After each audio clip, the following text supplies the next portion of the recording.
Mes titubos, comment allez-vous? Écoutez cette histoire-là. Elle est vraiment I don't know what to say. Just sit down and go till the end and he'll listen. On peut t'aider? Ceci. C'est une femme qui écrit. Elle dit, je veux que cette vidéo la fasse le tour, que les femmes suivent. Elle dit, tous mes problèmes ont commencé lorsque j'ai eu une promotion au boulot. Avant ça, mariée tranquillement avec 3 superbes enfants en âge d'adolescence, le foyer était standard, quoi. Des petits soucis comme dans tous les couples. Mais là, dès que j'ai eu ma promotion et que mon salaire est passé du kit au triple, les choses ont changé. On a dû s'entendre avec mon mari qui allait garder les enfants parce que quand on dit promotion, ça veut dire plus d'heures. Donc il a dit, écoute, comme ce que tu vas gagner va vraiment faire une grosse différence dans le couple, moi j'accepte de réduire mes heures pour pouvoir m'occuper des enfants quand ils descendent de l'école et tout et tout. Je vais travailler en part-time. Ce qui veut dire aussi que donc il ne va pas ramener beaucoup d'argent dans le foyer. J'ai dit oui, c'est bon, on s'est entendu sur la répartition des tâches. En tout cas, moi, je devais travailler, rentrer un peu tard. Il allait préparer, laver, faire le ménage et puis se faire aider par les enfants, etc., etc. C'était un bon deal. Mais franchement, dit les amis, dès le premier mois, quand j'ai vu la paye tomber avec les 0, 0, 0 s'aligner, il y a quelque chose qui a bousculé mon esprit. J'ai commencé à me voir en haut. J'ai eu le sentiment que mon gars, mon mari, était en train maintenant de me ralentir. Quand je rentrais du boulot, je trouvais toujours quelque chose qui n'était pas fait. Si le gars n'a pas bien fait le ménage, c'est-à-dire soit il n'a pas pu faire le ménage, il a fait le repassage, il a fait ceci, je trouvais toujours ce qu'il n'avait pas fait. S'il avait préparé, non, c'était mal préparé. S'il n'avait pas préparé, pourquoi tu n'as pas préparé? Moi, je travaille pour la maison. Tu n'es pas capable. Je montais sur sa tête. Le gars a dit, maman, calm down. On a vécu ici près de 15 ans. On a géré avec ce qu'on avait. Personne n'a jamais eu ce genre de langage ici. Je dis, toi, tu peux me parler, toi. Toi, maintenant, est-ce que tu sais qui je suis, tout et tout. Bref, ça commençait à me fatiguer, à me saouler. J'étais pas contente, j'étais pas satisfaite et tout, puisque j'étais maintenant devenue le breadwinner.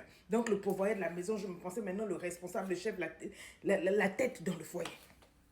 Ça a continué un moment, au point où maintenant, vraiment, je lui manquais de respect, mais franchement, quoi. Tous les soirs, dès que je rentrais, je cherchais ce qu'il n'a pas fait. Je passais le doigt sur les meubles. Est-ce qu'il y a de la poussière? Est-ce qu'il y a ceci? Est-ce qu'il y a cela? Le monsieur a dit, maman, s'il te plaît, descends un peu. J'ai dit, non, toi, il faut savoir faire tout. Moi, je paye tout ici. Il a dit, mais on s'est entendu, c'est toi qui as même amené l'idée, non? On est tombé d'accord que comme toi, ça faisait le salaire de moins 3 personnes, que moi, je réduisais pour que tu me... Maintenant, la maison, la tension que tu mets dans la maison, c'est pas comme ça. Plus il me faisait des reproches par rapport à ça, plus je m'énervais. Un soir, il a dit, bon, on va essayer de se détendre. Quand je suis revenue, il avait tout fait parfaitement. Il avait même prévu un film. Il avait payé sur Amazon, donc on devait suivre en famille. Il avait fait les popcorn et tout. Quand je suis arrivée, franchement, il m'énervait. Je vais vous dire la vérité. Il m'énervait pourquoi? Parce que ce jour-là même, c'est là où j'avais commencé à flirter avec certains gars au boulot, sur Internet et tout. Parce que je trouvais que non, il n'avait plus le sexe à pile là. Je voyais un peu trop que, voilà, il avait grossi, il avait changé, il ne ressemblait plus au gars d'avant. Donc, ce jour-là même, j'avais commencé à causer avec des hommes. Donc, je me sentais tellement coupable que quand je suis arrivée et que j'ai vu qu'il avait fait tout ça à la maison, je me suis gênée. Dans la gênance, là, je me suis aussi énervée. J'ai inventé un truc où je me sens pas bien. Je suis allée me coucher, il est resté avec ses enfants, ils ont continué. Le lendemain, je me suis dit, bon, c'est vrai que je me suis mal comportée, mais bon, écoute, c'est pas ma faute s'il ne m'attire plus.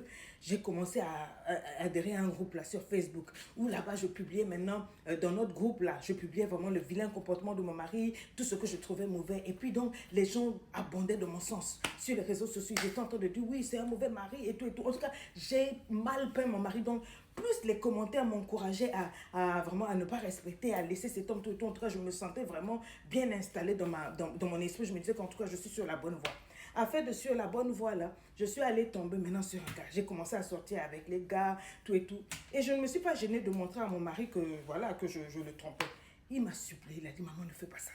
N'allons pas dans ce sens-là, s'il te plaît. On peut arranger. Allons voir un thérapeute. J'ai dit, voir un thérapeute, ça veut dire que je veux arranger la chose avec toi. Moi, je ne veux pas arranger. Je pense même qu'on doit se séparer.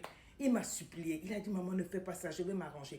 Il a essayé de faire de son maximum. Tout et tout, jusqu'à la fin, j'ai dit, non, finalement, tu me plais vraiment plus. Parce que tout ce que les gens sur Facebook disaient, vous voyez, c'était une page où tu postes anonymement, mais je mettais des choses, puis donc les gens ramassaient mon mari. Ils ne savaient pas que c'était moi, bien sûr. Mais moi, je disais les commentaires, je disais, ah oui, donc j'ai raison. Donc, j'ai dit, maintenant, je veux me divorcer. Parce que maintenant, j'avais commencé à bien flirter, à sortir avec d'autres hommes, tout et tout. Et puis, il avait dit, malgré que je vois tout ça, je t'aime, chérie, reste tranquille, on va tout. Moi, je ne voulais même pas l'entendre. J'ai dit, je veux divorcer. Il a dit, allons voir un pasteur, allons voir un spécialiste. J'ai dit, je veux rien. J'ai commencé à faire mes problèmes et tout et tout. Le gars a dit, ma chérie, si on arrive jusqu'au divorce, je ne reviendrai pas en arrière. J'ai dit, non, non, il n'y a pas de problème. Moi, c'est tout. Il a pris ses bagages, il a dit, bon, je m'en vais. Entre-temps, ma première fille est tombée sur les messages que j'échangeais avec un de mes gars, alors qu'elle voyait que son père voulait à tout prix que ça marche. Depuis ce jour, ma fille ne me parlait plus. La fille, c'est-à-dire, c'était devenu chien et chat. Elle voulait partir chez son père. Mes autres enfants voulaient aller là-bas parce que je n'avais pas le temps. Dans la journée, je revenais tard. Quand je revenais, toi, pas le temps de te préparer. Tout ce que je faisais, c'était, j'essayais de les corrompre. J'avais de l'argent, donc j'achetais des jeux, j'achetais des trucs, je leur donnais d'argent. Mais les enfants voulaient plus ma présence. Et donc, côté présence, ils préféraient être avec leur papa. Donc, j'essayais de multiplier les moyens de corrompre les enfants pour qu'ils ne se rendent pas compte que bon, leur père n'était plus là. Mais la maison était dégueulasse. Je n'étais plus que je n'étais pas là.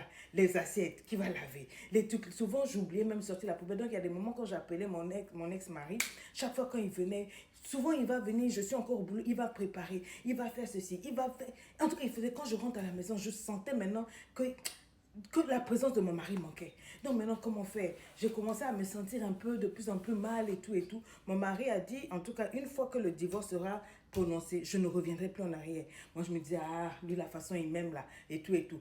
Après, j'ai abandonné le gars avec qui je sortais de. Je me disais, bon, à n'importe quel moment, je peux prendre cet homme-là. Je suis maintenant une femme fatale, je suis maintenant une femme forte, je suis maintenant une femme ceci, cela, tout et tout. C'est-à-dire, tout ça a été monté dans ma tête. J'avais la voiture, j'avais ceci, cela, mais mes enfants ne voulaient plus me voir.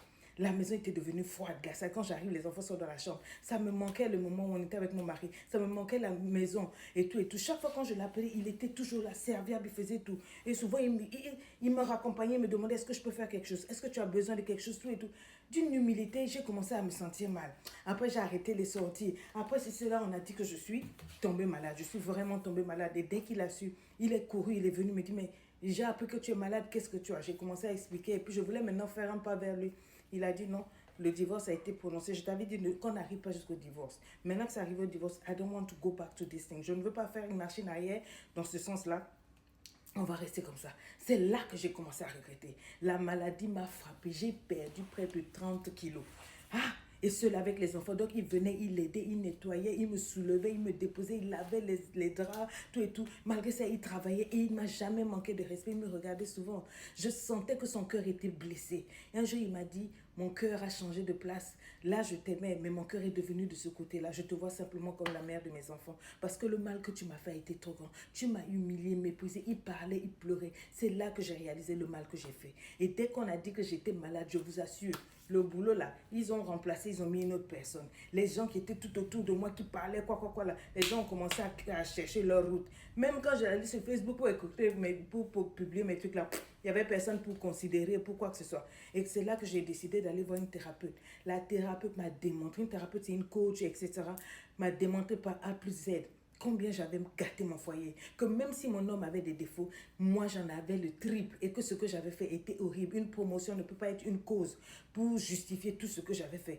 Donc en même pas 2 ans, j'ai tout perdu et je suis tombée gravement malade. Qui était là pour s'occuper de moi? C'était lui. Mais il ne voulait plus de moi. J'ai supplié, j'ai pleuré. Un jour il est venu, je n'arrivais même pas à me lever.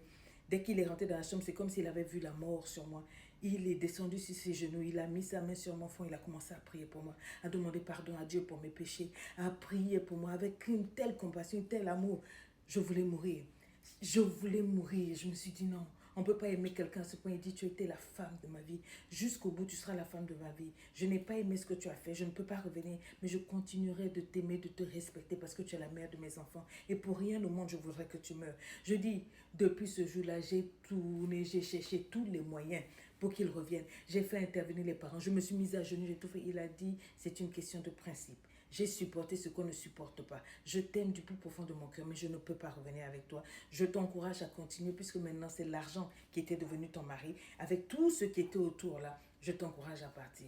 Elle a dit, je te fais ce témoignage, ma coach, afin que tu partages aux autres, afin que les femmes qui écoutent les messages d'empowerment ne se trompent pas. Faites attention à ce que vous écoutez. Choisissez bien et apprenez à prendre les bonnes décisions. Ce qui est sur le net, il y a le bon, il y a le mauvais. Triez bien.